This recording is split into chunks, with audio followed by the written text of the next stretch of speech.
வணக்கம். Welcome to Nithyasri's world. இன்றைக்கி நம்ம வீடியோவில் ஒரு யம்மியான பொட்டேட்டோ ரெசிபி தாங்க பார்க்க போகிறோம். என்ன தான் நம்ம விதவிதமான ரெசிபீஸ்லாம் சர்ச் பண்ணி சாப்பிட்டா கூட நம்ம வீட்டில் இருக்கிற நம்ம அம்மா, பெரியம்மா, சித்தி, பாட்டி, அத்தை இந்த மாதிரி எல்லாரும் செய்கிற ரெசிபீஸில் ஏதாவது ஒரு ரெசிபி கண்டிப்பாக நம்மளுக்கு ஃபேவரட்டாக இருக்குங்க. என்னோட பெரியம்மா செய்கிற அந்த யம்மியான பொட்டேட்டோ கறிக்கு எங்கள் வீட்டில் சின்ன வயசுலேருந்து பெரிய வயசு வரைக்கும் ஏகப்பட்ட ஃபேன் பேஸுங்க. அந்த ரெசிபியை தாங்க இன்றைக்கி நான் உங்கள் கூட ஷேர் பண்ண போகிறேன். இந்த பொட்டேட்டோ கறி செய்கிறதுக்கு ஒரு கடாயில் 2 குழிக்கரண்டி எண்ணெய், 2 சின்ன துண்டு பட்டை, 7லேருந்து 8 கிராம்பு. பட்டை கிராம்போட அளவு உங்கள் டேஸ்ட்டுக்கு ஏற்ற மாதிரி கொஞ்சம் கம்மி பண்ணணுன்னா கூட கம்மி பண்ணிக்கலாம். 4லேருந்து 5 பச்சை மிளகாய், இது எல்லாத்தையும் சேர்த்து நல்லா வதக்கணுங்க. 2 பெரிய வெங்காயத்தை இந்த மாதிரி ரஃப்பாக சாப் பண்ணதையும் இப்போ சேர்த்துக்கலாம்.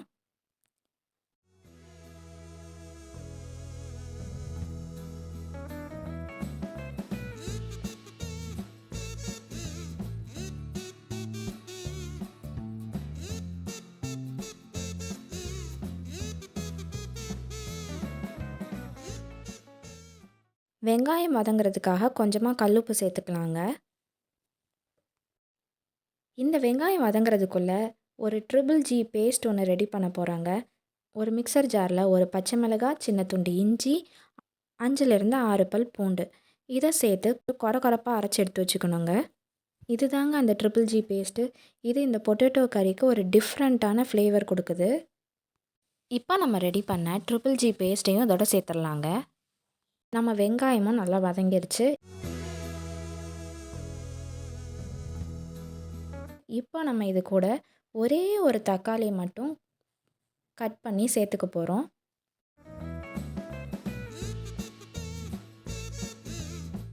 இப்போ வெங்காயம், தக்காளி ஓரளவுக்கு நல்லா குக் ஆயிடுச்சுங்க. இது கூட நம்ம மெயினான இன்க்ரீடியண்ட் உருளைக்கிழங்கு தாங்க சேர்க்க போகிறோம். உருளைக்கிழங்க ரொம்ப குட்டி குட்டியாக சாப் பண்ணாமல் ஒரு மீடியம் டு பிக் சைஸில் சாப் பண்ணாதாங்க இந்த ரெசிபிக்கு நல்லாயிருக்கும்.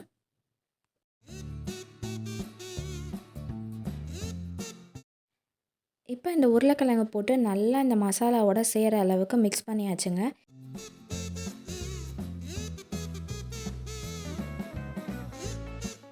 இது கூட 1/4 டீஸ்பூன் மஞ்சள் தூள்,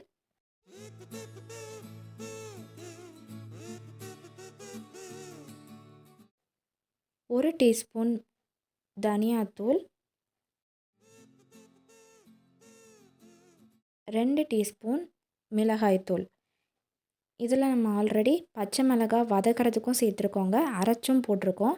அதனால் மிளகாய்த்தூள் சேர்க்குறப்போ பார்த்து சேர்த்துக்கோங்க. இந்த ரெசிபிக்கு தேவையான எல்லா இன்க்ரீடியன்ட்ஸும் சேர்த்தாச்சுங்க. கொஞ்சமாக பொடியாக நறுக்குன கொத்தமல்லி இலை தூவி இந்த உருளைக்கிழங்கு வேகிறதுக்கு தேவையான அளவு தண்ணி ஊற்றி நம்ம இதை க்ளோஸ் பண்ணி ஒரு 15 மினிட்ஸ் வெயிட் பண்ணோன்னா இந்த உருளைக்கிழங்கு நல்லா வெந்து இந்த மசாலாவோட சேர்ந்து வருங்க. அப்பப்போ அதை திறந்து செக் பண்ணிக்கோங்க. அந்த மசாலாவோடு சேர்ந்து உருளைக்கிழங்கு நல்லா வெந்து வந்துருச்சுன்னா நம்ம யம்மியான பொட்டேட்டோ கறி ரெடிங்க. இந்த பொட்டேட்டோ கறி அவங்க செய்கிற சாம்பார் சாதத்துக்கு ஒரு அல்டிமேட்டான காம்பினேஷனுங்க. அது மட்டும் இல்லை, தயிர் சாதம், சப்பாத்தி, பூரி இந்த மாதிரி எதுக்கு வேணாலும் வச்சு சாப்பிட்லாம். ஏன் வெறும் பொட்டேட்டோ கறி கூட சாப்பிட்லாங்க, அவ்வளோ டேஸ்டியாக இருக்கும். இந்த பொட்டேட்டோ கறி கொஞ்சம் ஸ்பைஸியாக தாங்க இருக்கும். ஏன்னா இது ஆந்திரா ஸ்டைல் பொட்டேட்டோ கறி. நம்ம ஸ்பைஸுக்கு ஏற்ற மாதிரி ஸ்பைஸை கொஞ்சம் கூடவோ குறைச்சோ சேர்த்துக்கலாம். கரெக்டாக ஒரு 15 மினிட்ஸில் அந்த உருளைக்கிழங்கு நல்லா வெந்து அந்த மசாலாவோட சேர்ந்து ட்ரையாக வந்துருச்சுங்க. இப்போ நம்ம யம்மியான பொட்டேட்டோ கறி ரெடி. யார் எப்போ அவங்க வீட்டுக்கு போனாலும் கண்டிப்பாக இந்த ரெசிபியை கேட்காதவங்க இருக்க மாட்டாங்க. அவங்களும் சலிக்காமல் அவ்வளோ லவ்வோடு நம்மளுக்கு செஞ்சு தருவாங்க. நீங்களும் இந்த ரெசிபியை கண்டிப்பாக ட்ரை பண்ணி பாருங்கள். இந்த வீடியோ உங்களுக்கு யூஸ்ஃபுல்லாக இருந்திருக்கும்னு நினைக்கிறேன். இந்த வீடியோ உங்களுக்கு பிடிச்சிருந்தா லைக் பண்ணுங்கள், ஷேர் பண்ணுங்கள், கமெண்ட் பண்ணுங்கள். மறக்காமல் எங்கள் சேனலை சப்ஸ்கிரைப் பண்ணிக்கோங்க. தேங்க்ஸ் ஃபார் வாட்சிங்.